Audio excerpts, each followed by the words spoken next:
Hey everyone, and welcome back to Inam's World. Before we dive into the video today on project management, I've got something really exciting to announce. Drum roll. I'm doing a giveaway. Yes, you heard that right. I'll be giving a cash prize to 3 lucky subscribers to say a little thank you for being part of this community and supporting this channel. If you've been watching my videos, liking, commenting, just showing some love, this is my very little way of giving back to you. I'll share all the giveaway rules and how to enter at the end of this video, so make sure you watch till the end. Now, let's get stuck into why we are all here.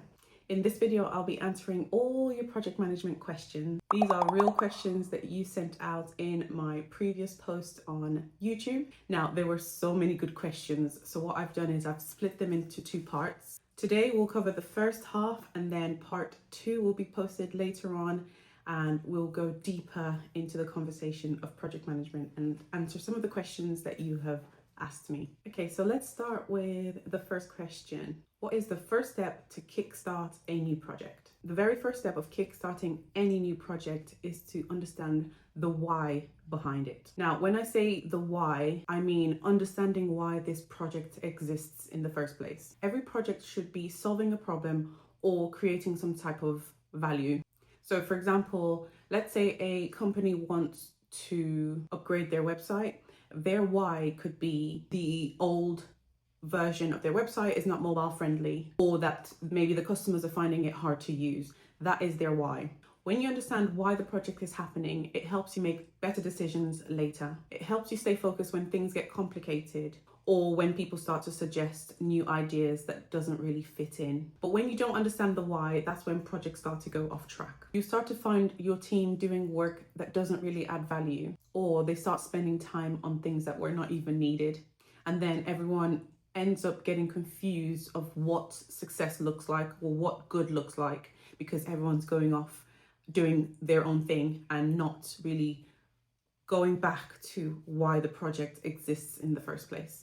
And this is how delays and wasting money could happen in your project. So once you understand the why, the next step is to get clear on the what, which is the scope of the project. The scope of the project really just means what is in the boundaries of the project and what is outside of the boundaries. So you'll probably hear in scope, out of scope. So in scope is what is in the boundaries of the project, what are the things that you need to do, and out of scope means the things that aren't part of the project.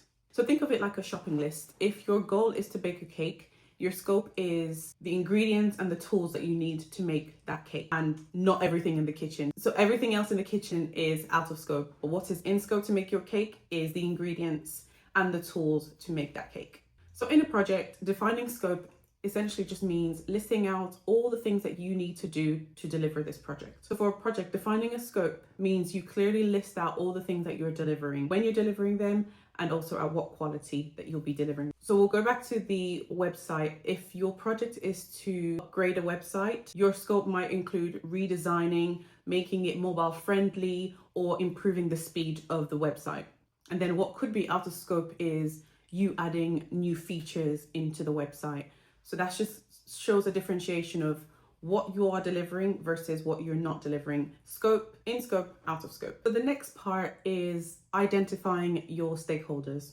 And basically, the stakeholders are the people who are involved in your project or affected by your project. That could be your client, your team, your manager, or the end user, people that end up using the product. So very early on in your project, you'll need to talk to these stakeholders to understand what their expectations of the projects are early on. So once you start doing that, you understand your why, your what, you know who your stakeholders are, you can start to pull everything together into a project plan. And a project plan is just a fancy way of saying a roadmap of understanding what needs to be done, by who, and when. So to summarize, step 1 is understand why the project is happening. Step 2 is understand what's being done, so that's your scope. Step 3, identify who is involved, and that's your stakeholders. And step 4, start mapping out how and when it will happen, and that is your plan. If you get these 4 things right at the beginning, then you've set your project up for success. And everything else, like the budget, the schedules, and the risk, they will all make sense because you've set very good foundation for the project. So that takes us to question number 2.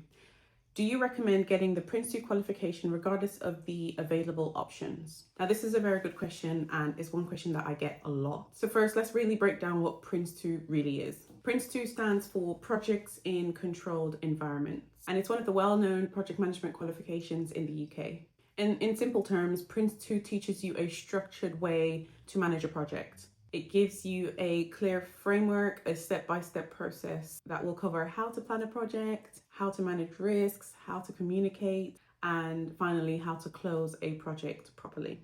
So think of it like a recipe book for managing projects. It will tell you all the ingredients that you need, and that's like your plans, your logs, and your approvals. It will tell you what order you need to do those things in, and most importantly, how to keep control of those things along the way. So now the question, do I recommend getting it? And to be honest, it really depends on where you want to work and what kind of projects that you want to manage. So for example, if you're looking to work in the public sector, in construction or in infrastructure, then yes, Prince 2 is like the standard language that everyone speaks. It is highly recognized and it will definitely help your CV stand out. But if you're more interested in sort of tech, product development, you might find that Agile certificates or even Scrum certificates would be more beneficial if that's the route that you're going. And just to break down what Agile is an approach that focuses on flexibility and adapting quickly to change. So instead of having that one big plan, you deliver your work in small chunks and improve as you go on. Whereas for Scrum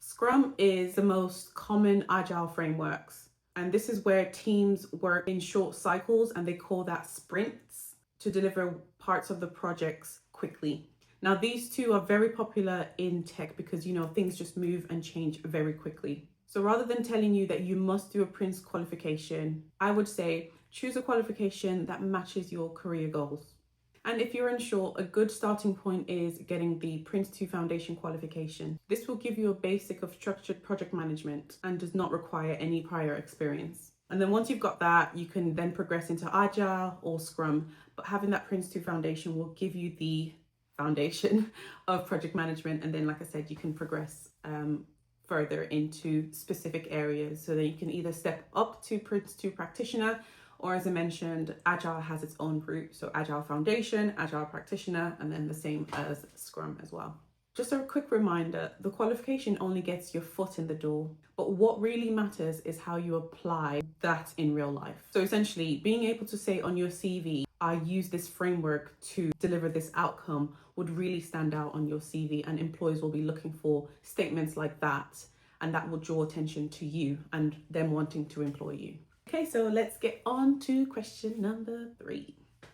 What platform would you recommend to find the best remote work opportunities? Ooh, juicy one. Finding a very good project management opportunity sometimes can feel very overwhelming, and I can relate. I remember when I first started out, I almost thought it was never going to happen, but I was persistent. There are some good platforms that make it easier, but then there's also agencies that do support you in securing your roles.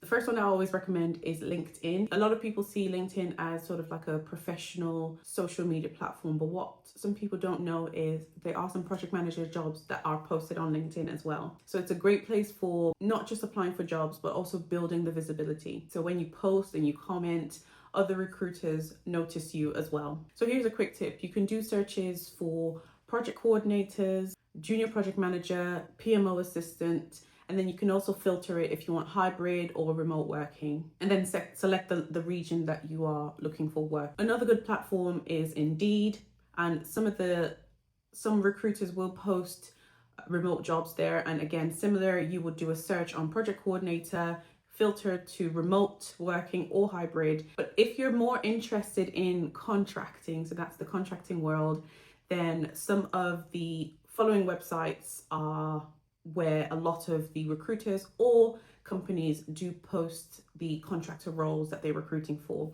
And the first one is CW Jobs, then there is JobServe and Contractor UK. Now, if you're outside of the UK, I'm not too sure, but do some research on sort of contracting roles around your particular area. I know there's something called remote.co or working remotely or something around that. I think We Work Remotely is one. Remote.co might be another one, but do check those websites as well if you're not based in the UK and you're outside of the UK. One tip I will give though, and this is something that I do myself, but I always tell my friends, my family, if they're looking for roles, and it's worked a lot of the time. So some of these recruiters, what they do, they will post jobs and you'll get 500, 600 people that apply to these particular jobs. And some of these recruiters will go in. So you can imagine if you see a page full of CVs and that spans across maybe 6 to 10 pages, they will probably just look at the first 10. If they find a candidate in that first 10, I can guarantee you they will not look through the whole 11 pages to find someone else. So it's not to say apply late, apply early. No, what I'm trying to say is if you see a role, let's say a remote or contracting role, or any position, permanent, fixed term, anything, what I always do, if an agency's posted that role, I will pick up the phone and I will sell myself.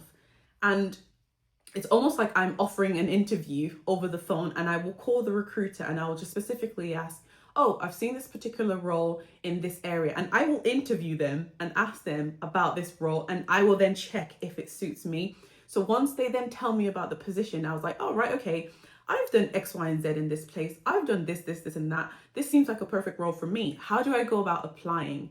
Now, one thing I've done is I've had a conversation with the recruiter. They know my name, right? If, for example, the recruiter then says, oh, all right, okay, yes, you tick all these boxes, please send me your CV. Guess what? I'm sending my CV directly to that recruiter. They will remember my name. And then in my email, I will do an overview, thanks for taking your time earlier to speak to me about the role. And then I will almost summarize exactly what I said on the phone call. Like, this is what I've done in the past, and this is why I feel like I'm a good fit for this position.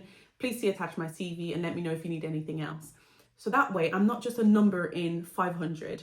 I've made a connection with the recruiter. I've had that conversation. I've understood the role, because the worst thing you can do is apply blindly. Then you come to realize that actually, no, I don't want it. Or maybe, it's not for me. It's not remote. It's not hybrid. They want me in the office 5 times a week. So I always say it works both ways. Pick up that phone call, because that will build your confidence. You need to be able to sell yourself to that recruiter, and that will put you in front of all the 500 people that made an application. I mean, I'm not saying that this will work 100% of the time, but if you do it enough, one will stick. So the goal is not to be on every single platform, just putting your CV on every single platform, but you need to be strategic on how you are applying for these jobs. This is just to make sure that you get the right one and you're able to use your skills in that position. Okay, so let's go to question number 4. What is the reality of getting entry-level jobs in PM to get experience? Wow, this is another one, because I guess people always fear that they don't have the experience, and you'll be 25 and you will apply for a job and they want 30 years experience. It's like, hello, should I have been born and working here? So I completely understand, because this question comes up quite often in my personal life as well. So let's dig into it. So let's be real. Getting your first project management job can be very challenging. It was for me too, I will say. A lot of job descriptions will say must have experience, and you're like, but I need to work to get the experience. The truth is, a lot of us do not start out with a job role project manager. They probably start out with supporting roles, like maybe a project support, but again, the title might not be project support, it might be something else. And then there are some job roles that don't have that title, but you are using project management skills. So I'm going to give you an example of sort of how I got into project management. I have mentioned it in previous videos, but this is just a good example of how I was managing a project, but I didn't have the title. And I've not always been in project management. My previous role was a recruiter, which is how sometimes I kind of know these things and how I know what the inside of recruiting is like, so I can kind of advise people. So my past life, I was a recruitment consultant, and I remember I was talking to a friend who was in the project world, and I would always be breaking down my work day. I would go through every single thing that I did, and then they looked at me and said, do you realize that you could be a project manager? I was like, oh, whatever. The thing is, I've always wanted to be one. I had done the print. I remember I'd done the prints too, but because life was so busy, I didn't really follow through. So when I had that conversation and they said, all these things that you've just listed out, you could be more than just a project manager. I was like, okay. So I completely understand how some roles you'll be in doing project management or having that project management skills, but you don't have the title to say that you did or have that experience. So I'll give you an example of maybe some of the experience that you might have speaking to stakeholders.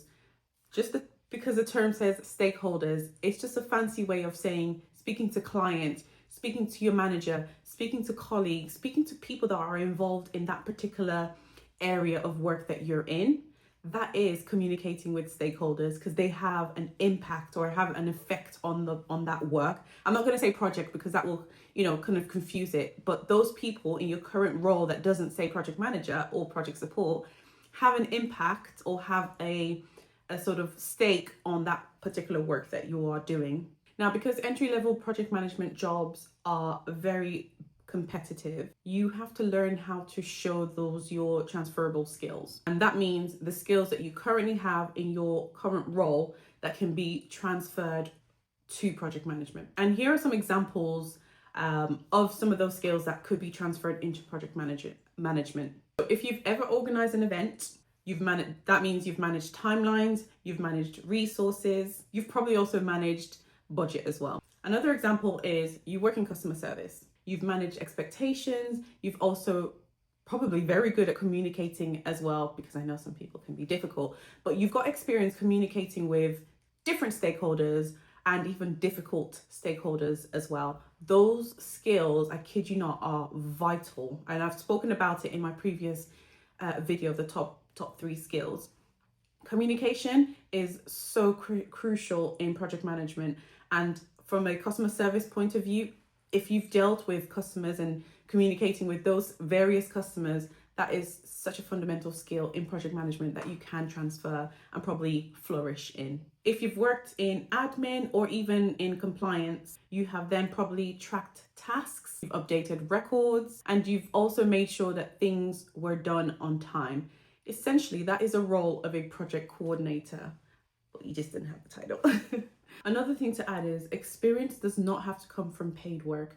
There's so many volunteering project management roles available to support projects within your community, to help organize something at your workplace, or even to manage something that you're doing. So your small project at home, that is also experience that you could transfer as well into your entry-level role. Each of these experiences give you real life examples that you can talk about in your interviews, like how you planned something, how you manage deadlines, working with people, solving a problem, all those things transferred across to project management.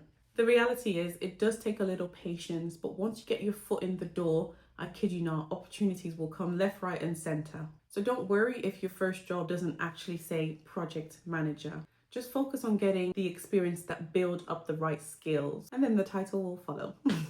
Okay, that takes us nicely into question number 5. How do I transition into becoming a project manager by title?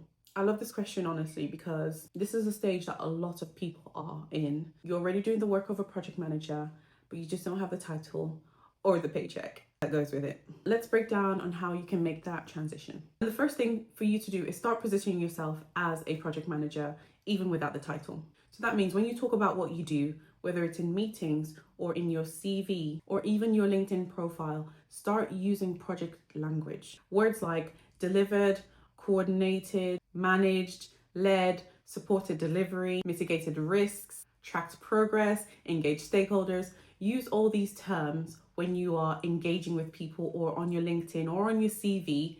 This is the project management language that people are always looking out for when they are recruiting. When you start describing your work this way, it helps people see you as a project manager even before the title comes. And the next step is to look for opportunities in your area. And by that, I mean looking at opportunities to take on little projects within your area, or being able to find an opportunity for you to lead something from start to finish. For example, if your area of work is in compliance, maybe you can take a lead on improving a particular process or even organizing a system update. These are real projects and they give you practical examples when you are having an interview. Again, you can always ask your manager for development opportunities and ask them if there are any small projects that you can take a lead on, or maybe just support. This shows initiative, and if you are in a working environment that have project managers, it just shows that you are interested in moving up the path or moving up that path of being a project manager. The third thing I will say is network intentionally. Connect with other project managers on LinkedIn, join any online communities, or even attend free webinars.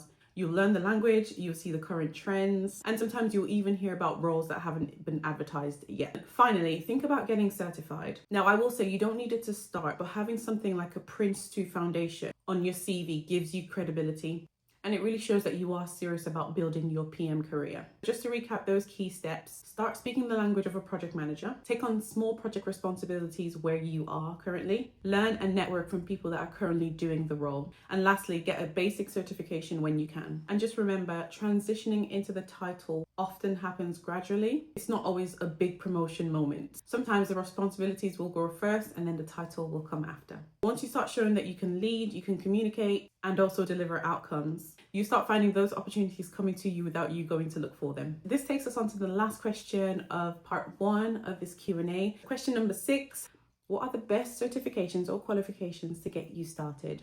This is another good question because there's so many available project management qualifications out there, and sometimes it can be very confusing on which one to go for. The truth is, there isn't one best option. As I mentioned before, it just depends on the path of your career that you are choosing.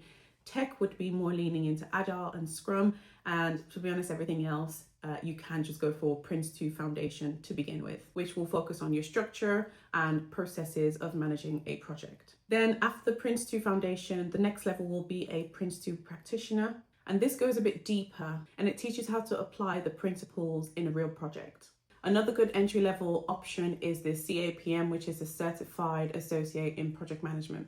It's run by PMI, which is the Project Management Institute, which is an American organization, but it is recognized globally. Now, as I mentioned before, if you are looking to get into tech or digital projects, then look into Agile or Scrum certifications. Just to simplify, Prince 2 is best for UK, government, or structured environment. CAPM or PMP is globally recognized, especially in corporate or international roles. And finally, Agile and Scrum is best for tech, digital. My advice is to start with one foundation certification that fits your goal, then build experiences around that. Because certification might get you the interview, but experience and confidence in applying it will get you the job. So learn it, use it, and then just grow from there. And that brings us to the end of the first part of the project management Q&A. And I think it's safe to say that we have covered a lot today, from how to kickstart a project to what the best certification is to start with. And we even talked about how to position yourself for your first project management role. And if you've made it this far, thank you so much for watching and all the questions that you've sent in. But we're not done yet. Now in part 2, we will be going even deeper. We'll be talking about imposter syndrome. And finally, we'll talk about how to prepare for those project management interviews that you'll be getting soon. If you found this video useful, make sure that you're subscribed and your notification is turned on so you do not miss part 2 of the project management Q&A. Now, before we go, it's time to give you the details of my giveaway. So I'll be picking 3 lucky winners to win a cash prize next week. So here's what you need to do to enter. First, you need to be subscribed to my channel at Inham's World here on YouTube. Then you've got to like this video. Then I want you to comment below answering what is one thing that you've learned in this video. Share the video with your community and ask them to like your comment. And the top 3 people with the highest amount of likes will win. The giveaway will run for 1 week and the winner will be announced on my post feed. So you're probably wondering, what's the prize?